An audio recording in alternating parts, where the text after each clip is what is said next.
it's such a blessing to know that we could look to these kids and be able to find happy exhibitions like this. But then the program goes on, and we are going to a very serious discussion now. Yes, we're talking about regulating Nigeria's digital space. And this morning, our guest on the show is none other but you know him as a lawmaker. Some know him as a public speaker. Other people recognize him for his role in helping this country shape the digital economy or the digital space between the years of 2015 and 2019. I'm talking about no other person but the former Minister of Communication, Barrister Adebayo Shitu. You're welcome on the show this It's morning. my very big pleasure. Hi, you're welcome. Thank you so much for hosting me this morning. Thank you, sir. Yes, when we talk about Nigeria's digital space, you were there. You held sway as a minister for 4 to 5 years, and you were able to help this country meander through some of the challenging times we've had as regards the digital space. Let's pick your thoughts first. Give us an overview of Nigeria's digital space. Well, Nigeria's digital space, in concrete terms, started in around year 2000 when GSM, departed in Nigeria, thanks to the democratic regime of Olusegun Obasanjo, former president of Nigeria. Ever since, there has been a burgeoning increase and in the penetration of digitalization in Nigeria. So it is a happy thing that things are increasing, accessibility is increasing. Of course, there's still a digital divide because despite the 200 lines we are talking of, there are still a whole lot of people who do not have access. People in the rural areas, people in the villages, people who, even if they live in townships, do not have enough economic power to acquire telephone, equipment. But all the same, I think Nigeria has made, tremendous progress in digital penetration, and that subsequently has led to a very robust social media, activism in Nigeria. Today, everybody who has a telephone is also active, almost fairly active in the digital space. So for me, it is like it spread, it's like a wildfire. And today, virtually everybody who has a telephone has also become an untrained journalist. Yes. Everybody just formulates something and put it on, and speaks authoritatively, not minding whether the what is pushing out is correct or not minding whether it is, damaging to certain stakeholders or whatever. Everyone just push it, just anything in the digital space. And, this is one space that, as of today, can hardly be controlled because there are no regulations. Yes, true. Thank you for giving us that overview of the digital space. Like you said, it's spreading fast, like a wildfire. Now, this is where regulation comes in. How can we regulate this digital space? Well, it is a pity that government or some governmental interests had in the past made some feeble attempt, towards the regulation. And whenever such attempts are made, there's been so much criticism, so much attacks and all of that. But the truth is that it is inevitable that there must be regulation. Anything that has a potential impact on human behavior and on human reaction must have its own regulation. For instance, speech, everybody has freedom of speech. But there are also laws of defamation. There are also laws of treason. There are so many other laws which seek to regulate this, freedom of speech. In the same vein, the speech through digitalization is much more potent in the sense that it moves much faster to a much wider environment, and its impact could be very, very deadly. Yes. So because of that, we cannot do but create some regulation. Now, and my thinking is that government must move very fast to establish what I choose to call a National Digitalization Commission, okay, which should be made up of experts in the digital space, experts in the security space, experts in the legal space, to come up and formulate a very robust guidelines as to the use of the digital space. You agree with me that even today, a lot of us at one time or the other must have suffered, one kind of, injury or the other. So many a times you have a lot of scams in the digital space.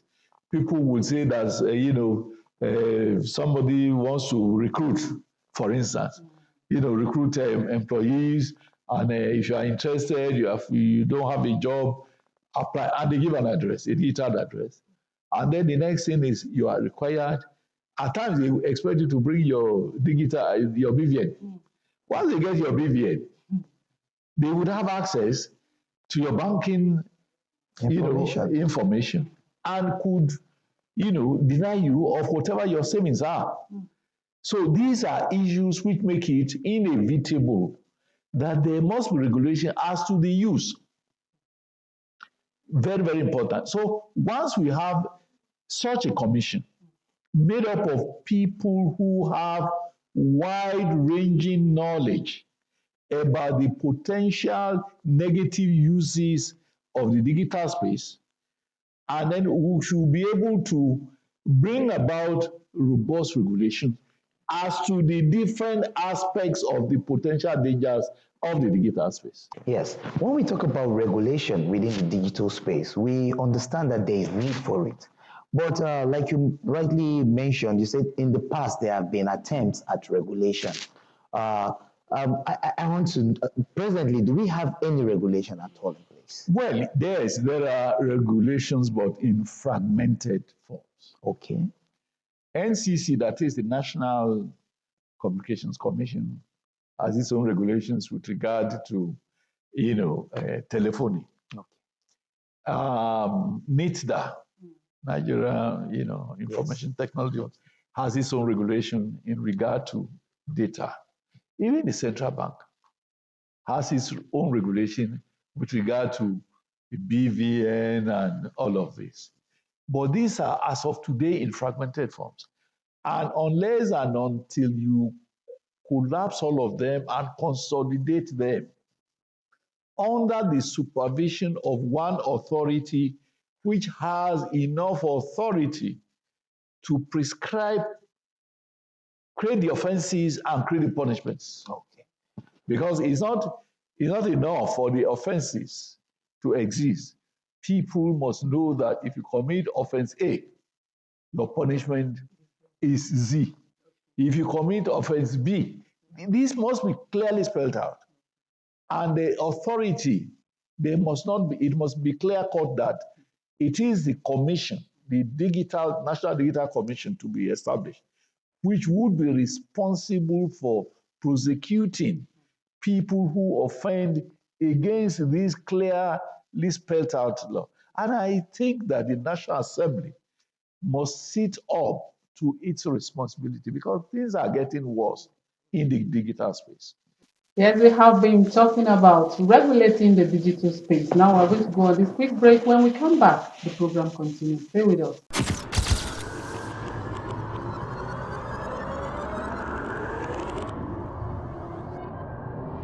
Good evening. Glad to have you join us. Thanks for joining us on Weekly News Wrap. Thank you very much for having me. And it is on that note we welcome you to today's edition of the program. We celebrate creativity, lasting impressions. There's no book stating that this is the role for men.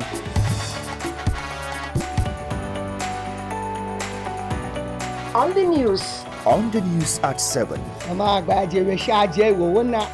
barkanmu da wannan The latest station, NTA Channel 5, Abuja. Would say have a lovely day.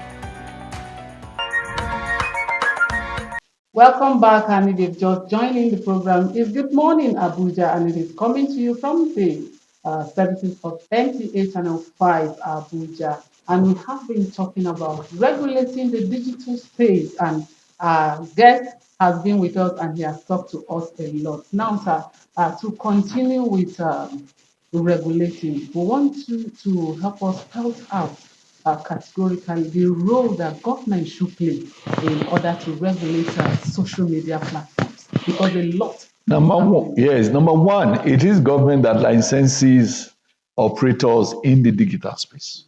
For instance, we have a number of telecommunications companies which roll out their lines for people to access. And then you have international organizations also which come in by way of a data, data marketing and all of that. We have Twitter, we have some others.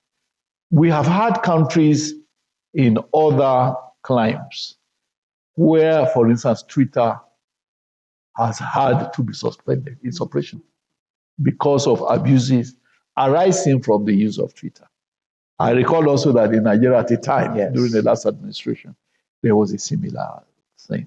So these are, for each aspect of digital use, there are specific, possible abuses of them. So to that extent, it is important that the same government which allows this must take responsibility. It is part of the duty of government to ensure and guarantee the well-being, safety, and security of citizens in its, within its environment. So to that extent, the number one responsibility is that of the federal government in the case of Nigeria. And since the federal government is made up of three arms, we have the executive, we have the legislature, we have the judiciary. The National Assembly is the one which has responsibility to legislate as to what kind of regulations must come. It is true that the executive can take the initiative, but where the executive delays in taking the initiative, the National Assembly has a duty not only for the establishment of a National Digitalization Commission, but also now to use the opportunity of the legislature establishing that commission to spell out the quality and quantity of people who will be in the commission and the quality and quantity of the rules, regulations, and guidelines to be specified, and of course also the offenses and punishments, because the executive does not make law. They merely implement. So the body which is, given the responsibility under the law for lawmaking is the National Assembly, and so it is their firstly, it is their responsibility. They shouldn't have to wait for the executive to send in an executive bill. No, we do not have all the time, but we just want you to help us look at this final question before we let you go. Since we are discussing about regulating the digital space, the consequences that will emerge when it comes to individual privacy. Now, in an unregulated digital space, one of the things which you do have and which has been happening, and of which I myself have fallen a victim one, was the fact that one of my phone lines was once hacked. And the hacker looked at the list on my phone and phone somebody in Kaduna to say that I was sick, God forbid, and that I was on danger list in hospital, and he succeeded in scamming the Kaduna person of more than 600,000 naira. Amazing. It was very unfortunate. So it happens to so many people. In a lot of banking transactions, people find a way, even where they steal, where your phone is stolen. Once they get the SIM card, they steal the phone, not only because they want to sell, the hard phone, but to be able to take advantage of your SIM to get access to a whole lot of, data. So these are issues of very dangerous consequences. And I think, to my mind, it should be equated with armed robbery. That is true. Well, unfortunately, we've run out of time on the program this morning, but our conversation has been very robust and eye-opening, considering the fact that we get to hear directly from the former Minister of Communications, Barrister Adebayo Shitu, on what we need to do to further safeguard our digital space and regulate it. It's been a pleasure speaking with you this morning. Thank you so very much. Thank you. Thank you. It's my pleasure. It's my pleasure. It's my pleasure. The program is still Good Morning Abuja. We'll go on this very short break, and when we come back, the program continues. Stay with us.